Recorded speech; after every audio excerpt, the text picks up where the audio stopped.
இது ஆக்லண்டில் உள்ள ஒரு பியூட்டிஃபுல் கடல். ரொம்ப அழகாக இருக்குது, நீங்கள் பார்த்துக்கிட்டு இருக்கீங்க. அந்த கடலில் அந்த அலைகள் வந்து அந்த கடலோரத்தில் மோதுறது எவ்வளவு அழகாக இருக்குது. அந்த கடல் மிகவும் பெரியது, ரொம்ப பரந்தது. ஹலோ, நான் டாக்டர் குமார் உங்கள்கிட்ட பேச போகிறேன். இந்த கடல் வந்து எவ்வளவு பரந்ததாக இருக்குதோ அதே மாதிரி தான் ஒரு மனிதனுடைய மனதும் பரந்ததாக இருக்குது. இந்த மனதில் வந்து அநேக பிரச்சனைகள் இருக்கலாம், அழுத்தங்கள் இருக்கலாம், ஸ்ட்ரெஸ்ஸஸ் இருக்கலாம்.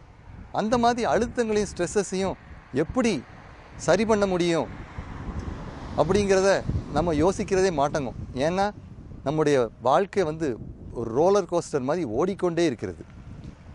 அந்த ஓடிக்கொண்டிருக்கிற அந்த வாழ்க்கை எப்படி அதில் உள்ள பிரச்சனைகளையும் அந்த டிஃபிகல்ட்டிஸையும் எப்படி நம்ம சமாளிக்க போகிறோம் அப்படிங்கிறத நான் உங்களுக்கு கற்றுக் கொடுக்க போகிறேன். ஏன்னா வாழ்க்கையில் உள்ள பிரச்சனைகள் வந்து நம்ம சமாளித்து பிரச்சனைகளிலையும் நம்ம வின் பண்ணி நம்ம போகும்போது நம்ம வாழ்க்கை நல்லா சீரமைக்கப்படுகிறது. அது எப்படி பண்ணணும் அப்படிங்கிறத நம்ம நல்லா கற்றுக்கொள்ளணும். அப்போதான் நம்ம மனதும், இந்த கடலை பாருங்கள் எவ்வளவு அமைதியாக இருக்குது, நம்ம மனதும் இதே போல் அமைதியாக வரணும். அப்போ தான் வாழ்க்கையில் வெற்றி பெறலாம். நீங்கள் தொடர்ந்து என் வீடியோஸை பாருங்கள்.